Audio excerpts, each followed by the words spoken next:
qaadato Soomaa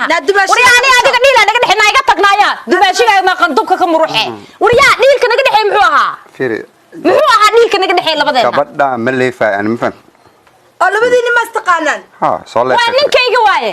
dhiil ani asaga isla galay 70 kun maxay tahay dhiil ani maxay igu sheegayso marka ka qaado soo leefay dhiil ani adi misla galay ifur hadda ifur wariyaa hadda ifur ku dhig right now ifurna naga tagnaya firi anagu dhigin adna igu ifur isdhigas ani adiga naagta ina isla leefnayd wariyaa ma isla leefay adaa lagu leefaa wallah maana dhiil isto gashay idhigas maana leefaa adaa lagu leefaa wallah ani ma leefaysin ani ma leefaysin aniga ha ku soo ordin karaya ani aragnaya maal walba sasaas ay qaraaba aniga dagaal ma rabo fiiri adiga walaal dagaalka marrinka saaxiibtinimadeena waan ka baxay ifur wariyaa ifur isaga ma iga leexay iska fur ninka ma la firaaya